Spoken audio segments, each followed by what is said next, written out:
हे friends, मैं हूं अभी। और इमेजिन कीजिए कि आप एक विशाल से समुंदर में तैरती एक मछली हो। आप उस पानी की सबसे समझदार मछली हो। आप एक जीनियस हो। आप इतने समझदार हो कि आपको पता है कि समुंदर क्या है, उसके प्राकृतिक कायदे कानून क्या है, कैसे इसकी स्पेस में आप आगे पीछे मूव कर सकते हो और बाकी दुनिया भर की चीज़ें। वेल, कितने इंटेलिजेंट हो आप।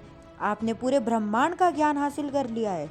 जैसे ही आप ये सोच रहे थे, वैसे ही एक इंसानी हाथ ऊपर से निकलता है और जकड़े ऊपर ले जाता है, और आपको ऊपर एक ऐसी दुनिया दिखती है जिसके बारे में आपने सपनों में भी नहीं सोचा था। आप देख रहे हो जीव जिन्हें पानी की ज़रूरत नहीं है जिंदा रहने के लिए। आप देख रहे हो जीव जिन्हें फिंच की ज़रूरत नहीं है मूव करने के लिए। और आप देख रहे हो एक ऐसी दुनिया जो नीचे की दुनिया से बिल्कुल अलग है। अब इमेजिन कीजिए कि अगर आप यही सब देख के अपने घर पानी में लौट पाए, तो आप नीचे अपनी छाती मछलियों से क्या कहेंगे कि ऊपर एक डायमेंशन में एक दूसरी दुनिया है जो हमारी दुनिया से बिल्कुल अलग है, राइट? वेल, क्या यही मछली आज हम इंसान है? आप तो जानते ही है कि हमारे यूनिवर्स का जन्म एक धमाके से हुआ था जिसे हम कहते हैं तब बिग बैंग। ये तो ठीक है और ये सब जानते भी है, लेकिन हमें ये कैसे पता? जाहिर सी बात है, हम तो वहाँ तब थे ही नहीं। वेल, जब आप रात में आसमान में देखते हैं, तब आपको तारों से आती रोशनी में हल्की सी लाल रंग की झलक दिखाई देती है जिसे कहते हैं द रेड शिफ्ट, और ये टेलीस्कोप द्वारा लिए गए फोटोज में अच्छे से कैप्चर हो पाती है। रोशनी के रंग का स्पेक्ट्रम लाल रंग में तभी चेंज होता है जब रोशनी का सोर्स हमसे तेजी से दूर जा रहा हो। ठीक वैसे ही जैसे गाड़ी के हॉर्न की आवाज़ आपको स्ट्रेच होते हुए सुनाई देती है। इसे कहते हैं द टॉपलर शिफ्ट इफेक्ट। और आपको पता है, अगर हम इसी टेप को हमारे यूनिवर्स में रिवाइंड करते हुए देखेंगे तो हमें क्या दिखाई देगा? वेल, बिग बैंग, वो घटना जिसके होते ही सारे पार्टिकल्स और ऊर्जा एक दूसरे से दूर होते चले गए। स्पेस के वैक्यूम में प्रेशर उत्पन्न हो पाया जिसे आज हम डार्क एनर्जी कहते हैं। और हमारे यूनिवर्स का अंत भी निश्चित है। या तो एक दिन ग्रेविटी की वजह से सारे ऑब्जेक्ट आपस में टकरा जाएंगे और बिग क्रंच हो जाएगा, या तो डार्क एनर्जी की वजह से सारा ऑब्जेक्ट एक दूसरे से कोसों दूर चले जाएंगे और द बिग रिप में ब्रह्मांड खत्म हो जाएगा। लेकिन होगा ज़रूर, और हम भी इसमें ख़त्म हो जाएंगे, राइट? क्योंकि हम भी इस ब्रह्मांड के ही तो है। वेल, इतनी आसानी से नहीं। अरबों सालों बाद हम इंसान इस ब्रह्मांड को छोड़ देंगे और दूसरे ब्रह्मांड में चले जाएंगे क्या? अच्छा, मजाक कर लेते हो अभी, आप ज़रूर सोच रहे होंगे। वेल, पर आइए हम फिजिक्स की दृष्टि से सोचते हैं। आज हमारे ब्रह्मांड में बहुत सारे रहस्य हैं, जैसे हमें नहीं पता कि डार्क मैटर क्या है, डार्क एनर्जी क्या है। हमें नहीं पता एक एटम का इलेक्ट्रॉन कैसे इतना विचित्र व्यवहार करता है कि एक सेकंड वो इधर है तो दूसरे सेकंड ही वो उधर एक टाइम में दो जगह मौजूद हो पाता है। हमें ये भी नहीं पता कि इलेक्ट्रोमैग्नेटिज्म नज़दीकी दायरे में ग्रेविटी से इतना ज़्यादा शक्तिशाली क्यों है। और सबसे बड़ी बात, हमें नहीं पता कि बिग बैंग क्यों हुआ। क्या ये सब चीज़ें इनकम्प्लीट नहीं लग रही है? ये तो ठीक है, ये तो कुछ ऐसी बात हो गई कि जैसे मछली पानी पे पड़ते सूरज की रोशनी को देख रही है और मेज़र कर रही है एकदम सटीक से, पर उसे नहीं पता चल रहा कि ये एग्जैक्टली क्या है, सूरज का स्रोत कहाँ है। पर अगर हम किसी और डायमेंशन से और सभी चीज़ें देख पाए तो ये सभी पहलू आपस में जुड़ जाएंगे, बिल्कुल एक पजल की तरह, और फिज़िक्स के लॉस को हम बेहतर तरीके से समझ पाएंगे। आज कुछ साइंस थ्योरीज का यह मानना है कि हमारे वास्तविकता में 12 डायमेंशन है जो हमारे यूनिवर्स में सभी कुछ को एकजुट बना सकते हैं, सारे अनआंसर्ड क्वेश्चंस को आंसर कर सकते हैं। और ये 12 नंबर ही क्यों?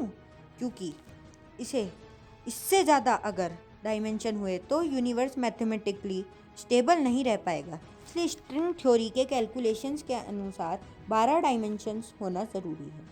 और अगर आपको नहीं पता कि स्ट्रिंग थ्योरी क्या है, तो बेसिकली स्ट्रिंग थ्योरी में पार्टिकल्स यानी मैटर को स्ट्रिंग माना गया है और उनकी वाइब्रेशन को स्पेस में होती है ऊर्जा मानी गई है। इस थ्योरी में एक बड़े स्तर पर माना गया है कि हमारा यूनिवर्स एक बड़ा सा बुलबुला है जो और ऐसे ही बुलबुलों के साथ हाइपर स्पेस नाम के एक माध्यम में तैर रहा है। ये ब्रह्मांड के बुलबुले बड़े होते रहते हैं, जैसे कोई भी बलून हवा भरने पर बड़ा होता रहता है। हम इस बबल में एक मक्खी की तरह है। जिस तरह हमारी यूनिवर्स का बुलबुला बड़ा हो रहा है और बाकी ऑब्जेक्ट से दूसरे ऑब्जेक्ट से दूर हो रहा है, बिल्कुल ये चीज़ हम आपको एक गुब्बारे में भी दिखाई दे सकती है।